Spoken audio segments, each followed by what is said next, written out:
And welcome to another episode of Patriots 4th and 2. I'm your host today, Derek Havens, and joining me as always is Mr. Steve Balestrieri. We're both PatsFans.com bloggers. Joining us today, we have Antoine Staley, who covers the New York Jets. So we'll have him on in probably about 30 minutes or so. We're going to talk about the Patriots, unfortunately, losing to the Dolphins, going 0-2 to start the season. And then we'll obviously preview the upcoming Jets game. So get into that right away. First, I would love to tell everyone to please subscribe to us on YouTube and Apple Podcasts, wherever you listen to podcasts. Like, share, leave us a review. Keeps us high in the podcast rankings so other Patriots fans can find us. Before we jump into the show, as always, I want to check in with Steve. How are we doing today, man? Doing better than Monday morning. I was sick as a dog Monday morning, and I know now you are. So I am. Yeah, it was a touch of food poisoning, I think. I was rough, but feeling better. I'm looking forward to the game this week. It's always fun, those AFC East showdowns. And we had a good game, kind of a good game on Sunday night. Right. Looking at that game, I'm sure we'll get into it in a minute, so I'll save those comments. Well, I will. I'm doing my best to hold myself together right now. I am feeling horrible. So I am battling maybe whatever bug you had or maybe something else that's going on, but it is not fun. Another thing that it's not fun, Steve, is the Patriots seemingly having similar issues with these games. And, let's just dive right into it. I don't feel as if Mac Jones has played horrible this season. I don't think that we haven't seen positive signs from this team. We've absolutely seen some things from this Patriots team that look really good. But at the end of the day, it doesn't matter if it's a 1-point loss, 100-point loss. A loss is a loss, a win is a win, right? So we understand that. But this team is continuously finding a way to lose games where, in the past, they were always finding a way to win games. Before we even get your general thoughts on the game, Steve, what do you think that boils down to right now? Well, I think the major reason, at least the first two games of this year, is the fact that their offensive line play is terrible. I mean, they have zero running game. They have shoddy pass protection. Coming into this season, Bill O'Brien's philosophy is to use a lot of play action passing, get the tight ends involved.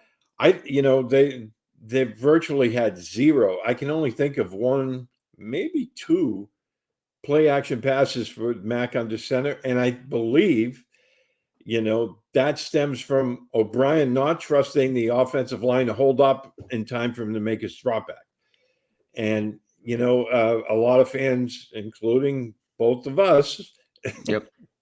we lament so many screen passes, but I think it stems from the same reason. And, they start off sloppy, they make mistakes, and then it seems like in, second quarter, third quarter, they get their act together, they make a comeback. But ultimately, they've fallen short. And, I think it all stems from that offensive line. Now, that wasn't the only reason they lost on Sunday night. But because I think the defense in the first half, they had a plan to stop Miami, and it backfired on them badly. They got gashed, but I think they figured it out in the second half because Miami only scored just 7 points in the second half. So I think, the defense was at least trending in the right way. And Todd popped in. He was like, the Patriots have a timing offense, and right now there's no timing. And I'm firmly believe in that. So we've seen them off and on schedule so far, Steve. Yep. And Todd, who commented. When we've seen them on schedule, you saw things like in the first week against Philadelphia, 6 plays, 75 yards, bang, bang, bang down the field, touchdown. We've seen them off schedule where things are just it looks very difficult. And I agree with you, Steve. I mean, you've been on this for a while now. It starts up front with this Patriots team. It's really just not happening up front, and they're getting rid of the ball quickly, but it's speeding things up too much where they're not able to dictate the game and how the game is going. And right now, that's really the biggest issue. Again, I don't think Mac has played horrible. I think he's played pretty well, all things considered. I know that not everyone wants to hear that. Everyone wants to blame him. I don't really think this is I'm not saying he's part of the solution. I think the jury is still out on that, but he's not part of the problem right now. I don't think that you look at Mac Jones as being like, this is why you're 0-2. I think for one, and not everyone will agree with this, I think for one, I don't think they have the enough talent to really truly compete with the high up teams. I think they're still lacking some talent up top, but we'll kind of, we can put that aside for now. And I think right now, really, the offensive line is getting just absolutely dominated. Defensively, they're making some plays. They're keeping in these games, but they need to figure out a way to score more points and to dictate the games on their own accord, Steve. And the only way they do that is by controlling that the opposing defensive line. And look, you started against the Eagles, then the Dolphins. Things are not going to get any easier these next 2 weeks against the Jets and then the Cowboys. So they need to figure this out here, or they're going to be staring at another couple of losses if they cannot figure that out up front. Yeah, absolutely. They just need better play. Now, all summer it was a question of health. They had injuries, they had illnesses, so they didn't get to play all together. Now, I fully expect Trent Brown to be back from concussions protocol this week. So this will be the first chance for all these guys to play together, and they have to figure out a way, to do a better job. I mean, this just isn't going to cut it. Mac was pressured, I think they said 36% on his dropbacks, I should say. And it seemed like it was more than that. I know I don't think Calvin Anderson won a rep on Sunday night. I mean, he was getting his ass kicked. There was pressure coming off that right tackle side constantly. Andrew Van Ginkel had a fantastic game. Yep, monster game. I mean, it seemed like they were calling his name on every play. Yep. And, Anderson, but it wasn't just him. And it's not really fair to trash Vidarian Lowe because, I mean, this is his first start as a Patriot. He hasn't got a ton of reps. So, he hung in there. And, I mean, it wasn't for lack of trying, obviously. But what really bothered me was the interior three guys. I know they hadn't played together all year, but I thought they were going to at least hold their own against Miami and be able to generate some running room up the middle, and they never did. And, if you have a team that doesn't have the speedsters like Miami, you can win with the guys that they have because they have a lot of good receivers, not great ones, but good ones, where you can spread the ball around. And if you get your running game going, it opens up other avenues for you. But when you don't have those, lightning quick guys, and you have no running game and you have no pass protection, it's not going to cut it. Yeah, I think that you see good things from the Bill O'Brien offense at times, but I think right now we're still seeing them kind of work out some kinks and some growing pains, Steve. And I'm not going to sit here and say that's not going to be expected when you have a new coordinator and there's a lot of changes that need to be made, especially after last season. However, it's one of those things that, it doesn't matter who is going to be in charge of this offense. If you look at their offensive production the last several years, it hasn't been good enough. It's not up to par to hang around these teams. They're asking too much of their defense in today's it's just the modern game. It just they're asking too much of their defense. I love to. I'm sure there's gonna be plenty of people that will still say defense wins championships, and I'm not saying that's not the case, but obviously there's the stat going around, and I know the Dolphins didn't score over 25 points, but it was the stat going around of Mac Jones being 0-13 versus opposing teams who score 25 points or more. Do you realize over the last 3 years, no defense has kept opposing offenses to less than 25 points more than the Patriots? The defense is continuously doing what they need to do. And I don't give a shit if it's Matt Patricia or Bill O'Brien.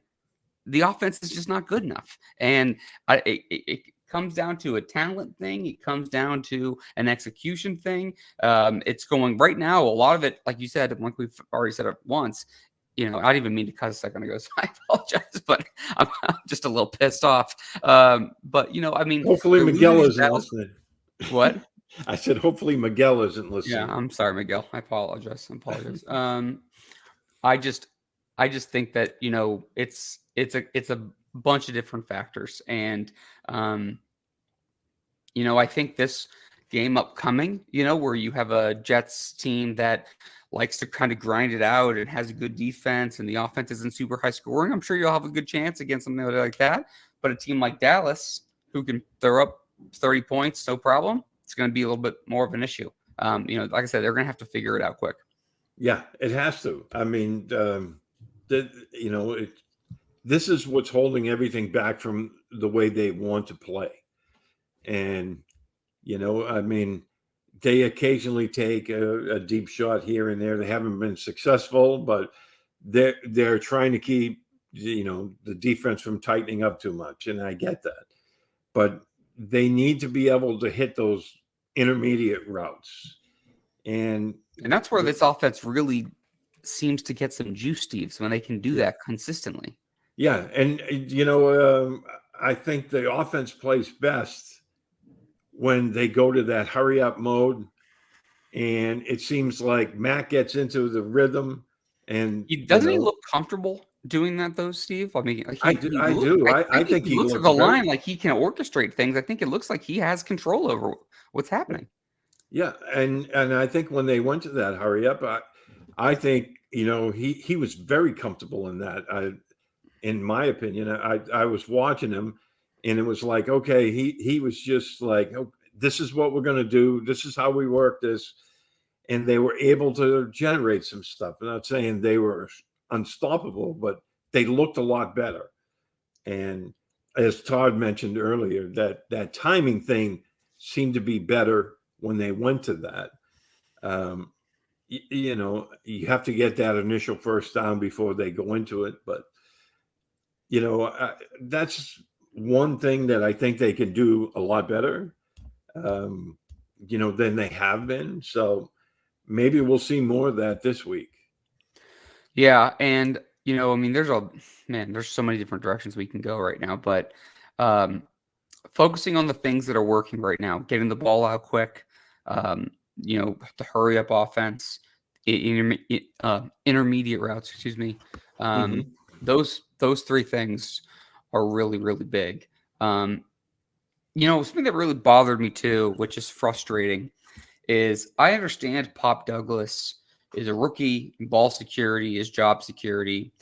I think it really sucked that they didn't give him another offensive snap after that fumble. It was a bad play. It was a great play by Bradley Chubb. I want to give him credit. Great tomahawk chop coming from there. And you could kind of see it coming, just based on, I don't know how you were watching, but based on just the camera angle and everything, you could see it kind of happening before it happened. And I just, at some point I get, wanting to go ahead and kind of show everybody kind of like a lesson. But when you're dealing with a younger team, when you need someone who's dynamic, and I think that he clearly moves at a different rate than a lot of the other guys do, I think you got to kind of just throw him back in the fire, Steve. And I don't really know if I disagree, or I don't really know if I agree with how they handled that situation. I wrote about that as well in my report card that came out yesterday. Check it out on Because I PatsFans.com. thought that in the second half, I get sitting him down for the first half. You know, you want to stress ball security, and it's a big thing, not just with the Patriots, with everybody. Ball security is paramount in today's NFL because everybody goes after the football when they try to tackle people. So that's something that, you know, you have to stress. But I thought sitting him down for the first half, especially coming out in the third quarter, you're down 14 points. You know, you need somebody with some, you know, explosiveness to, you know, reignite that offense. Right. And I thought they should have put him back in. Bill O'Brien came out, I think it was yesterday, and said that he has absolute faith in him, which, you know, we kind of expected to hear that. But I just hope he's back in the mix on Sunday. Yeah. You know, and again, I get it. I don't know. Maybe I get one of the things about Bill that is incredibly awesome, and something which is why he's so good, is his consistency. But at the same time, I would say you're not the same team you were 10 years ago. And this team's in a different spot. And I think it's fair to acknowledge that. You're not, contending for a championship every single year. And, right now you're really growing and developing and shifting and changing and morphing into this new team and trying to find this new nucleus of players. And here you have a sixth round rookie who, I would say, based on their actions alone, Steve, kind of stamped his place on that roster early. And oh yeah. I mean, just given their actions, you know what I'm saying? Like, it's not like they're going to say that, but, you do that and then you bench him for the rest of the game. I don't know. I think it's one of those things where if it's okay, it becomes an issue where it's happening every single game or something, then it's like, yeah, of course, get him out of there. Got to figure it out. But one mistake when you desperately need some kind of juice on that side of the ball, I don't know if I can just agree with that. You know what I mean? Yeah. And as you said, all summer long, this guy, you could tell they have high hopes for him. Mm-hmm. And, he was early, even in training camp, he was getting reps with the starting unit. And but I didn't mean to cut you off, but it got to the point with him that we even were like, wait, is he even better than we think he is? Because he's not even getting reps in the preseason. You know what I mean? So like, right. That's how early this happened. This is months ago, where we're like, wait, what happened? I don't know. I sorry. Yeah, and the fact that they didn't play him in the preseason meant they were keeping him under wraps. Exactly. We were like psyching ourselves out, be like, is he not as close as we think he is, or is he that far ahead of where we think he is? We didn't know. Exactly. And I, against the Eagles, he caught 4 passes for 40 something yards, and I thought he played really well. I was expecting to see a lot of them this week against the Dolphins, or last week against the Dolphins. Something he does really well, Steve, is he is a really good route runner. And if, you go back to the Eagles game, of his 4 passes, one of them on the right side of the offensive line, he ran a corner route, was one of Mac's best throws of the day. And you saw him kind of separate from the defender in this game. You saw the change of direction. You saw the explosiveness. I mean, you're seeing things week to week. I just feel like, they probably should have just got him right back in the game. And they've done this before. This is not a new thing. I mean, this is something that they've done. I mean, I can remember going back to Stephen Ridley fumbling the ball early in his career here when he was just a rookie at LSU. I mean, this is not a new thing. Yeah. Speaking of Stephen Ridley, I remember, he had seemed to got his fumbling out of control. Then they were playing the Ravens. I think it was a playoff game where he got knocked unconscious with a Yes. huge hit, Yep. and he fumbled the ball, and everyone's like, "Oh, his fumble issues are back. The guy's knocked out." Yep. But when you mentioned Ridley, that was the first thing that came to mind. But I agree. I think they should have had him back in the second half, because as crazy as it sounds, they had no business being a touchdown behind. It made with no a minute sense to go. It felt like Miami dictated the entire game, and They yet dominated multiple times Yeah. you look at the scoreboard and you're like, how are they only a score Yeah. behind? Like Because I'm watching them. They're like, at the end of the game, I think they were right around Miami's 30-yard line, and I'm like, this is the most improbable, possible comeback, because it wasn't like, in the Eagles game they fell behind, but after that, it was kind of pushback against pushback, and I thought actually they were the better team in week 1 after that horrible start. Well, you know Because what, too, and I don't want to say this and not give any credit to the Dolphins or the Eagles, but honestly, Steve, and this is going to probably be surprising for some people who think I'm, negative. I don't think they've played that bad. I think that the fact that the Dolphins seemingly dominated a lot of that game with the Patriots within striking distance speaks a lot more to how close they are to being a legitimately good team. And I know that we've started off the first 22 minutes of this show talking about all their flaws, but as flawed as they are, you see that they are really within a small grasp of being with these really good teams. They can compete with anybody. It's just frustrating that I think the frustration from at least my end, I don't want to speak for everybody, but the frustrating part from my end is that we seemingly have Groundhog Day with this team, where it seems like it's a constant, early hole, them trying to dig themselves out of it, defense making a play, offense can't do it. I mean, it's like the Bill Murray, classic movie. It's like, I just can't. I don't know, Steve. I just it just feels like that almost every single week. It seems like we watched the same game for 4 years now.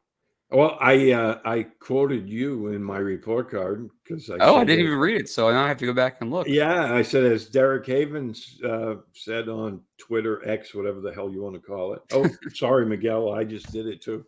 We're both bad today. Yeah. So I said, wash, rinse, and repeat. So yeah, it has that same feel. But although, I thought they were the better team against the Eagles, I thought Miami dominated that game. And I'm thinking to myself, as improbable as it sounds, if they go down and score a touchdown here, I would go for 2, because you had no business being in this game. So go for 2. Don't go to overtime. Try to win the football game right here. And if you lose, you lose, because you really had no business winning. So, because I thought Miami, especially in the trenches, dominated the football game. Right. And, those are the concerning things. And, as Todd has a couple of different comments here, and I agree with a lot of them. For one, it's week 2. It would have been a stolen game, talking about, we'll get to this comment here in a second. But, and I agree. It's not, it is early. My concern, I guess, with this team is that we've seen similar mistakes in previous years. And as Steve mentioned, you're seeing them lose up front doesn't give you a whole lot of confidence when you're going to be facing a lot of really good defensive fronts this year. That's the frustrating part, and those who are listening and not watching, Todd comments, makes me wonder if Bill listens to critiques from his coaching staff, going back to our conversation a couple of minutes ago.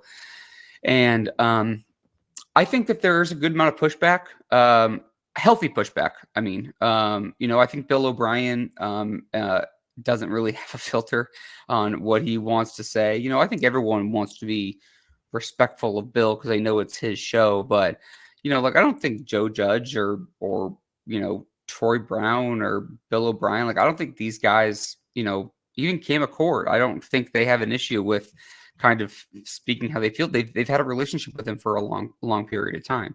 And and from other coaches that have been in the building, they all say the same thing. Bill, Unprompted, usually, by the way, Steve. Unprompted, usually they'll all say, "Yeah, Bill listens to all of us all the time." Like, yeah, whatever. he wants input from all the coaches. So, no, I wasn't laughing at you a minute ago. I wasn't paying attention to Todd's avatar there. Oh yeah, Jesus hates the Jets. I love it. Yeah, Jesus hates the Jets. When I saw that, I mean, I've been reading his comments on the side, but I wasn't paying attention to his. I was laughing at the avatar as well. Yeah. Good one. I like that, Todd. Anyway, so look, Antoine Staley of the New York Daily News is going to join the show here shortly, which is exciting. Any thoughts, Steve, while we kind of wait for Antoine? Well, I thought, going back to the final thoughts on the Miami game, I thought Mike McDaniel called a great game because the Patriots. He's a quirky dude, but I like what he kind of brings. I just like him. He's a very likable person. It seems like. Yeah, but I mean, he took what the Patriots were, giving him underneath, and with that team speed of theirs, they made the yards after the catch, which the Patriots didn't have. The good thing he did too, Steve, was he was really forcing the Patriots to go sideline to sideline. So the Patriots were basically like, hey, we're gonna GTFB, and that let Tyreek Hill kill us. And I see Antoine joining us right now, so we'll switch over. But Mike McDaniel really was orchestrating the offense really nicely from sideline to sideline, and I thought that was not enough coaches do just kind of take what the defense gives them. I thought Mike McDaniel did that, all right, let's get him in here. Antoine, what's going on, hey, man? How there are he is. Hey, how y'all doing? Good. Hey, Antoine, it's good to see you, man. Nice to see you too. How you doing today? A long time. Yeah, just staying busy with the madness. Yeah. So give us your thoughts on the New York Jets. We'll switch over now. Give us your thoughts on the New York Jets, their season so far. Obviously, we know about the big curveball, a couple snaps into the opener. Give me your thoughts on where you think the team is right now and where you think they are going to be long term for the season. I mean, I think after last week, they're a bit of a crossroad because, obviously, when you have Aaron Rodgers and, you're a different team, a lot of people thought they were contenders for the playoffs and Super Bowl. I didn't go the Super Bowl route, but I thought it was a team that, considering what, they had returning with the defense playing very well, and obviously what they have, the skill position players. I thought they were a team that could make the playoffs. But now, it's definitely a different story. You got Zach Wilson. It kind of feels like a lot like last year all over again, where you have a quarterback that, can make plays at times, but has been erratic, and you have a really good defense that's able to keep you in the game. So yeah, it's going to be interesting, game with the Patriots. I feel like they're, obviously they want to win too as well. So yeah, I mean, it's going to be a battle. I think it's going to be, really heavyweight fight on Sunday. It's a big, in terms of week 3 games, it's a big week 3 Yes. for both teams. Yeah. And what have you seen from Zach Wilson as he's come in? Do you think the team has responded to him, or do you think the team looks at it as like, look, I know Robert Saleh said, and I really like the way Robert Saleh has handled everything with this situation. I think he's a good leader of men. It just seems like he just has a really good kind of like sturdy hand. But, I know he was talking about, let's not write an obituary for this team. But I think everyone can agree, as you said, where it feels a little bit like last year, without Aaron Rodgers, and you have 8 under there, and now you have Zach Wilson there, who is a little bit more erratic and is a little bit more prone to mistakes.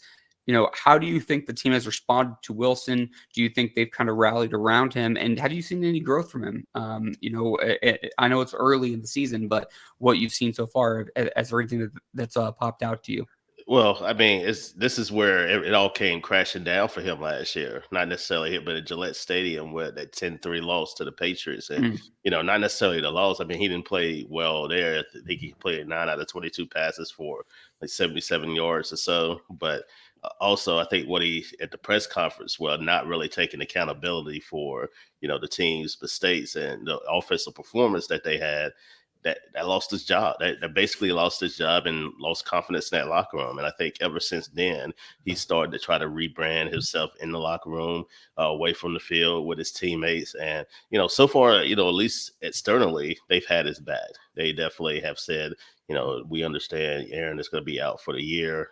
Zach's the guy. And, they put their arm around him. I mean, even after the Cowboys game, so Sunday, they literally put their arm around him in the locker room. So it seems like they're trying to keep his confidence going up because they realize they're going to need him the rest of the year. And last year, once his confidence was broken, really against the Patriots, and they have a tendency to do that to him. That's why I think it's another reason it's a big game. And they're just trying to keep him, continue to motivate and keep his confidence as high as they could be. But yeah, I think as far as maturity, to answer your question, I mean, I think he's obviously still the same guy. He's still a young guy, but I think ultimately, he has gained more respect in the locker room. Whether that's translated in wins and losses on the field, I think he is going to be who he is on the field. But I at least think off the field, or at least around his teammates, he's become more mature. I just feel like it's such a weird dynamic because, yes, obviously from what I had heard, through, just news, I'm not like from an insider perspective, just like from news, Zach Wilson and his agent basically signed off on Aaron Rodgers coming in and Zach taking a back seat and then kind of, coming in later and kind of learning and growing, watching Aaron Rodgers. And then all of a sudden to kind of lose your job, realize that you probably need a little more time to kind of develop, and then all of a sudden be thrust back into this position. It's a weird situation, I mean, it's for anybody, I mean, whether Zach Wilson's the guy or not the guy, I just think that's a hard thing to kind of overcome and just a weird thing to kind of deal with. It's like, somebody gets demoted, in the company, and then they're still working there. Usually in that case, they usually, go somewhere, they move on. And even in NFL, same thing. Like usually when you have a guy that gets demoted, they trade him. But I think with them, it's like, excuse me, he really didn't have any trade value. So all the value was probably with him. So they needed a backup quarterback. So why you might as well try to at least make it work at least for a year and then see what happens. What's the deal with and Steve, I don't mean to keep dominating these questions. I just got to rapid fire off the top, so jump in. But what's the deal with Breece Hall? Why did he only get 4 carries? He tweeted after the game the 4 footballs. It seemed like he was pissed off about that whole situation. What do you glean into that? We asked him about that in the locker room. Yeah, he was definitely not happy afterwards. And Robert Saleh said, well, it's because they were losing. And they basically, well, the reason I think, is because they were losing and they panicked a little bit in that second half. And instead of just, relying on the run, they decided, let's just start airing it out. And then obviously when you have Zach Wilson throwing the ball that many times, disaster tends to strike, as history has shown. But I think you just got to be patient with the run game. I think part of it too is like, they don't want Breece Hall is on a pitch count still because, obviously he's coming off an ACL injury and they don't want to run him into the ground. But right now it seems like he is probably the better running back. And Dalvin Cook is also who they signed.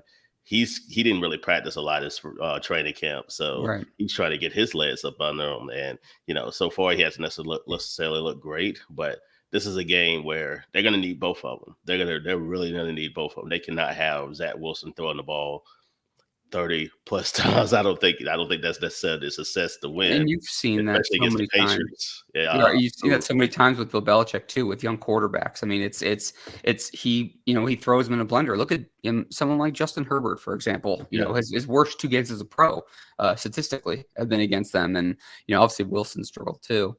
Steve, what do you got for Antoine?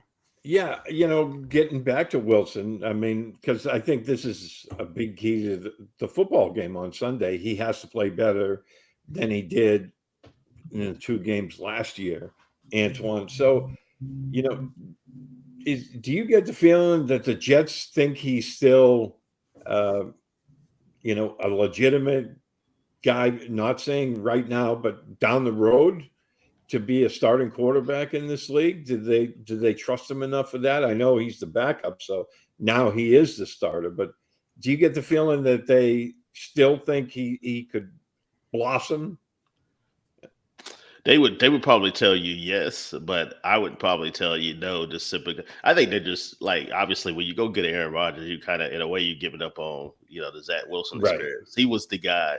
They had confidence in him up until last year when obviously everything, like I said, he failed to take accountability and his teammates kind of lost some confidence in him, and all of a sudden now he became the backup, and then set he didn't even we wasn't even at the last two games of the season. So that tells you a lot too. But I think they're just going for it now with Aaron Rodgers. I think that was the whole thing. Like, this was a critical year for Joe Douglas, the general manager, and obviously Robert Saleh. They understand they need to start stacking some wins. And last year, Brian Daboll, in his first year with the Giants, made the playoffs. So they got all the attention, especially and they won a playoff game. They ended up beating the Vikings. So I think Woody Johnson, the owner of the Jets, loves to bat pages, loves to be gain that national attention. He did during the off season, but you're not. You got to win games. You got to win Even with games. that chain. Yeah, you got to win games. Yeah, exactly. Yeah. You got to win games in order to continue to get that same attention, and that's just something that's been played the Jets for years.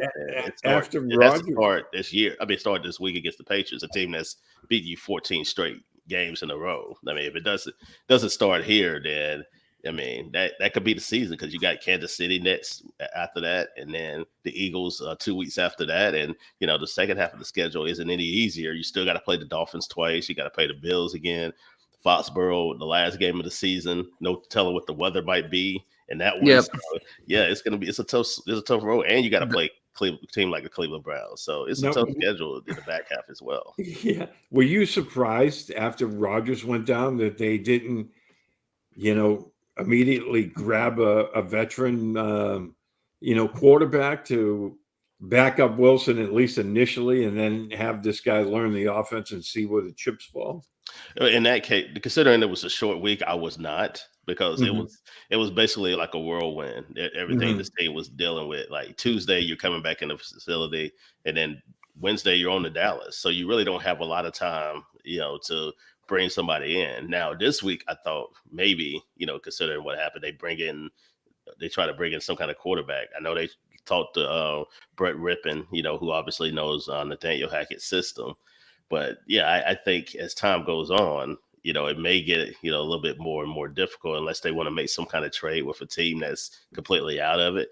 But at that point, who knows where the Jets may be in that situation? So yeah, I think they should, because especially considering Zach Wilson's injury history. I mean, he's suffered some injuries too. His rookie year, he missed 4 games, and last year, he suffered that injury in the preseason with his knee and meniscus, and he missed 4 games. So yeah, I definitely think you have to bring in a security blanket too, other than Tim Boyle. No disrespect to him, but he doesn't have a ton of game experience like some other veterans that are out there. What do you think are, and I don't want to keep you too long, because you can stay on as long as you want, but what do you think are the biggest keys for the Jets to win this game? It's a big matchup for both. As we've talked about, the Patriots have definitely struggled on their offensive line, and they've had a lot of injuries, a lot of guys, kind of moving parts there. But Steve and I have talked about this now for 2 weeks. It seems like a lot of their issues start up front. Obviously, you look at that Jets front seven and the defensive line specifically, but the front seven overall is tremendous. And with the Patriots going against the Eagles, the Dolphins, then the Jets, then the Cowboys, you're talking about 4 of the probably best 5, defensive fronts in all of football to open the season. It's a tough way to start against an issue that's so big for them. What do you think are the biggest keys for the Jets in order to come, to get away with a win this week? Well, I think both of these teams really have some offensive line issues for different reasons, as you alluded to with the Patriots and injury concerns. With the Jets, it's just they didn't really play together a lot in the preseason. Dwayne Brown was out like most of the preseason, came off the PUP list late, did not play in that preseason finale. And then now they're still trying to find that chemistry. Mekhi Becton became a starter right tackle later on in the preseason, and it's showing. It's just I know that, not just in the Cowboys game, but also in the Buffalo Bills game where, the Buffalo Bills were able to generate some pressure. So I think it's basically, both of these teams, one of the keys is protecting the quarterback, obviously, for both sides. If which team does that the best, I feel like, and limit the mistakes, that they're going to win. Obviously, we talked about Zach Wilson and his history with prone to throwing interceptions, especially against Bill Belichick teams.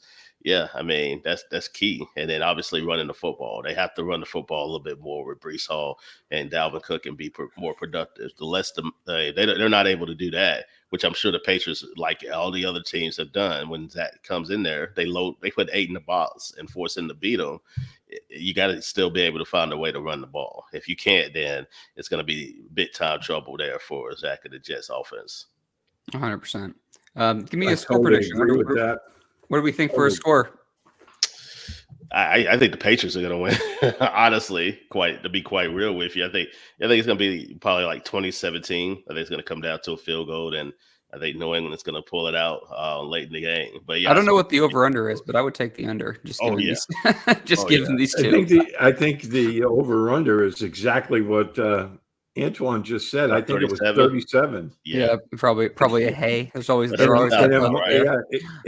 could see this being one of those 17-14 games. Yeah, I can definitely see that.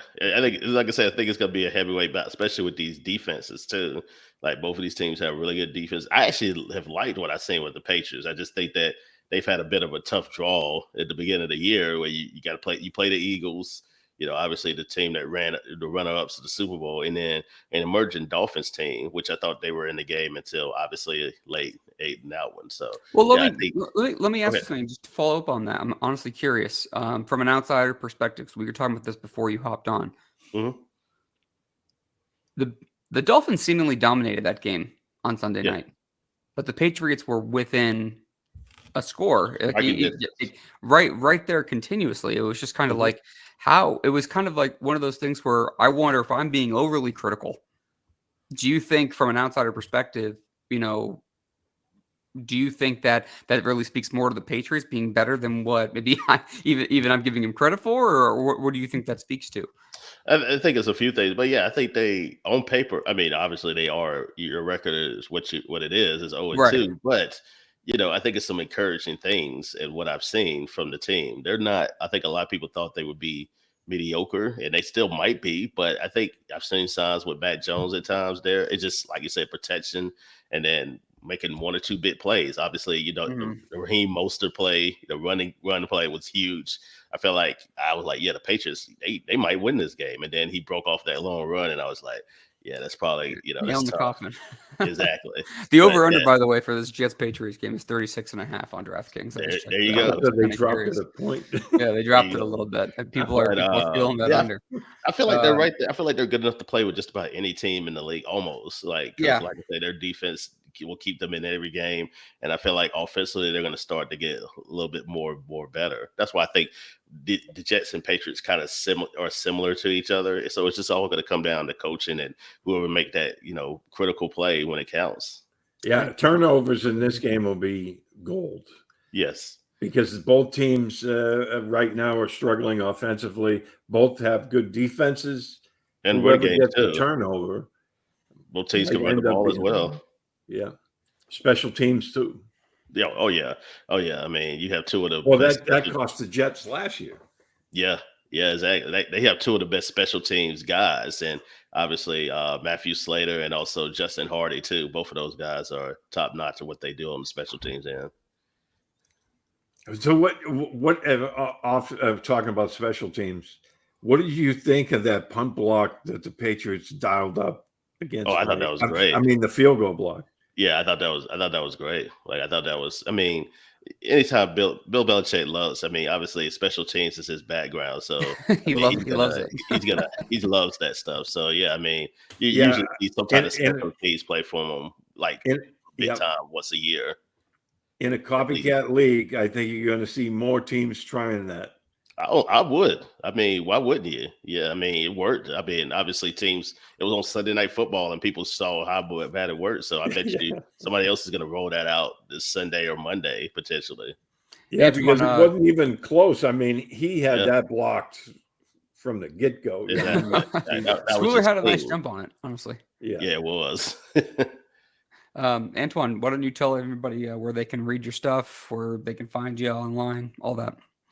You find me at Antoine Staley on Twitter, also, or X or whatever it's called now, all social media platforms. To be honest with you, I'll find my work at the New York Daily News too, as well. So we'll just be previewing the Patriots and Jets, and hopefully it'll be a decent game. But Yeah. it's always good to talk to you. And then, yeah, it's the first time I actually talked to you too. Actually, like Yeah, I said, know. on I know. Twitter. We haven't been able to we haven't been able to link up before, so this was awesome. I appreciate you coming in. I know that you had a time crunch a little bit today, so Yeah. to have us to squeeze us in definitely means a lot. We appreciate it very Oh much. yeah, anytime, y'all fellas, man. Y'all take it easy. All right, You man. too, Take man. care. All right, And you we'll got catch up. practice start in just a few minutes, right?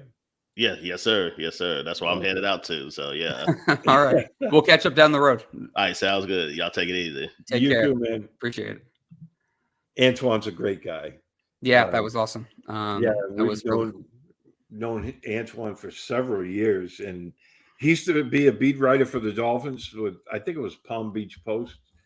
Then he moved on to college football for a few years, and now I he's remember back that. in the AFC East covering the Jets.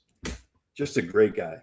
Yeah, no, I remember that. Well, hey, look, we didn't do something that we should have done before we got him on, but we need to take a quick break for podcast purposes. So let me go ahead and step aside for a second. And then after that, Steve and I are going to go ahead and give our keys to victory predictions and go from there. So we'll be right back after this. Okay, and we are back here on Patriots 4th and 2. Again, we want to thank Antoine Staley of the New York Daily News for stopping by and joining us for about 15 minutes. That was awesome. Giving us some insight, Steve, on the Jets going behind enemy lines a bit, which is always good. And I think his thoughts kind of validate our notions of where this Jets team is right now, and they're certainly going through it. I think they've done a really nice job building that roster. They have a lot of really talented defensive players. Offensively, I think they can be dangerous. I just think that, like they thought, they were just missing a quarterback. Then you get into this game, and all of a sudden, the quarterback goes down, and it's a tough thing to navigate for any head coach or any locker room. I think that they're doing the best they can right now, but as we talked about with Antoine, Steve, both teams are really in a precarious spot in terms of this is a really big game. The Patriots, I would say, can't afford to go 0-3. You can say it's only 2 or 3 weeks in. You go into the season 0-3 with 2 losses in the division. That puts you in a really bad hole to start. So I think going ahead and winning this game, if they can go ahead and rally and get back to 2-2 with a division win, and then you play Dallas next week, I think all of a sudden you look at this and say, all right, this team can hang with pretty much anybody. Let's see how the rest of the season goes. You win none or only one of the next couple of games, and I think you put yourself in a hole I'm not sure you're going to be able to climb out of. Yeah, I agree with that. I mean, got to start here. Like Antoine said, the Patriots have beaten the Jets 14 straight times. Yep. I as he said, I think it's a huge game for Zach Wilson, for the Jets as a team. But this is a team that gave him fits. A couple of years ago, he was seeing ghosts, and then this last year, he was just horrible in that game in Foxborough. And I think this is one of those benchmark games for him. But it also is for the Patriots. Like you said, they can't afford to go 0-3 and 0-2 in the division. So this is a big game from them. And I think, they're going to have to get all 3 phases involved this week, offense, defense, and special teams, if they want to come out on top. I totally agree. Let's get into our 3 keys to victory. I want to let you go first, but I think kind of needless to say, Steve, it's going to be coming down to some of your key fundamentals coming for this week. We talk about turnovers, you talk about kind of winning in the trenches. I mean, both things are going to be huge. Yeah, absolutely. And, I think this week, the first key is to be able to run the ball. I'm not saying they're going to carve up the Jets, but they need to run the ball at least enough to make them respect the run. I don't think they're going to have a huge statistical game. And the flip side of that, part of key one, is stop the run. Because as Antoine said, with Breece Hall, Dalvin Cook, they're trying to protect Zach Wilson the best they can, because we know the Patriots can get after the quarterback as well. So I think the Jets want to run the football and establish the run and make, Wilson's throws easier. Instead of 3rd and 7, 3rd and 8, they're looking at 3rd and 1, 3rd and 2. And, it opens up different avenues for them. And the second key falls right into that, is force Wilson to beat you through the air. And I know that would have sounded strange if Aaron Rodgers was in, because it'd probably be very different. But yeah, you want to put the ball in his hands. I think, he hasn't had good success against the Patriots. I think, with some of the pieces that they've added this offseason, they can make life difficult for him doing so.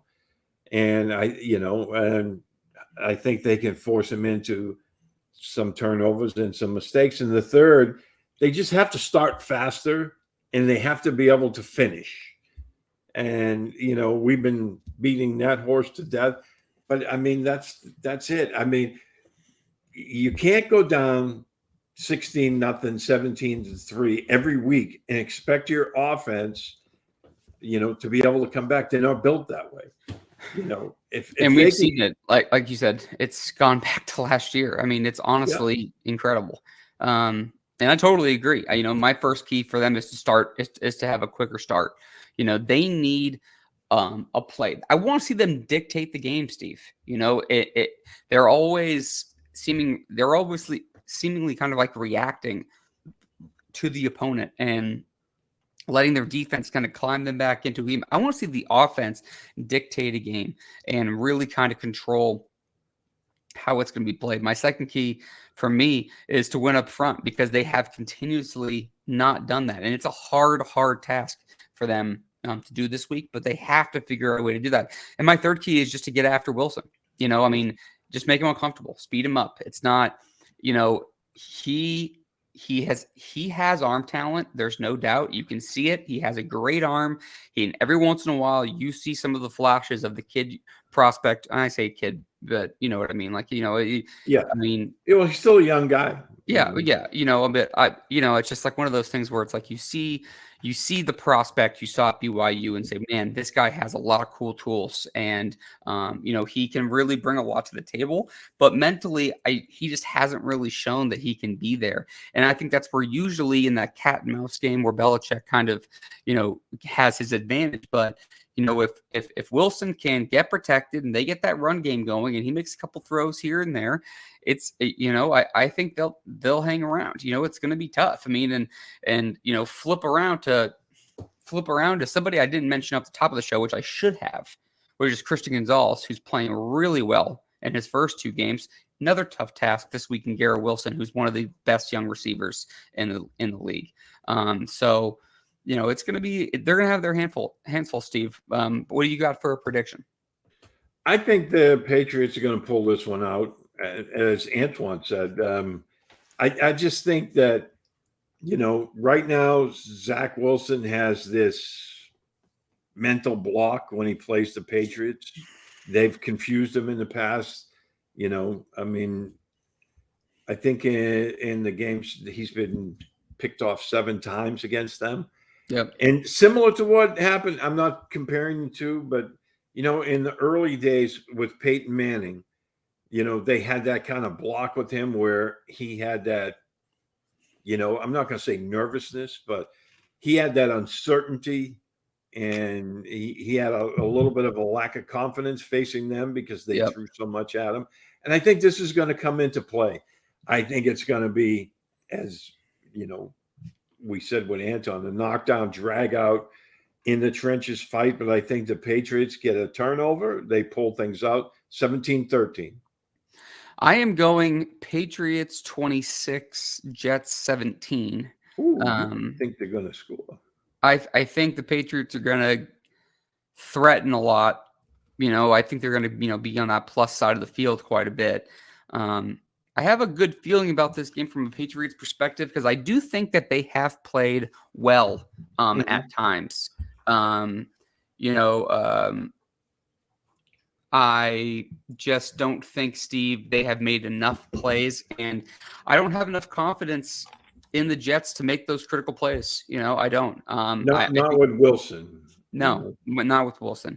If this was Aaron Rodgers, I don't know which way I would go. It'd be hard. It's really hard. It'd be really hard for me to even guess, just given we haven't really seen Rodgers with the Jets. We don't really know what that looks like. Right. No. But something Rodgers doesn't do, and I know he's not playing, so it's kind of irrelevant, but like something Rodgers doesn't do is turn the ball over. And that's something that Wilson's had issues with. And as you said with our interview with Antoine, turnovers in this game are going to be gold. And I just think the Patriots, as long as they hold on to that ball and can protect up front, I think they're going to be in good shape. Give me your final thoughts, Steve. Final thoughts on the Patriots. And I'd love to get into games of the week, but if I'm going to be totally honest with our listeners, I feel so terrible right now. I'm just ready to get off this, podcast. Well, I know you're sick today, so I'll make it quick. I just thought, again, the first 2 weeks were frustrating to watch because both games were there at the end for them. And, the first week, like I said, I thought they were the better team. I didn't believe that they were, on Sunday night against Miami. And to have the opportunity to steal a game where I think you've been outplayed, I mean, that would have been huge for them because I thought that would have been a heist, So hopefully they can turn things around this week and, get the arrow pointing upward. Yeah, no, I agree. We're going to obviously we'll have to see how this game plays out, but right now the Patriots, they have to go ahead and, figure out a way to kind of win these games at the end and kind of fight through some of these struggles that they've had. I think, again, it's only a week 3 matchup, but it's your second divisional game. I think obviously we've already said this, but it's a very big week 3 game. They need to go ahead and right the ship. And kind of get through that. I want to thank everybody for listening to this episode of Patriots 4th and 2. Please check out PatsFans.com, run by Ian Lowe. It's just a great site with a lot of great contributors, some great info. Steve has some really insightful stuff on there. So go ahead and check that out. I want to thank Antoine Staley of the New York Daily News for joining us. We had a great conversation with him. He brought in some insight from behind enemy lines over there with the New Jersey Jets. Again, please subscribe to us on YouTube, Apple Podcasts. It really keeps us high in the podcast rankings and helps other Patriots fans find us. I want to thank everyone who's commented in. We didn't see some of our normal people in, but we've had some more commenters lately that have been kind of newer to the show, which is awesome. So I love getting that feedback, love having that interaction. For Steve Balestrieri, I am Derek Havens. We will see you guys next week. Thank you again for listening to Patriots 4th and 2.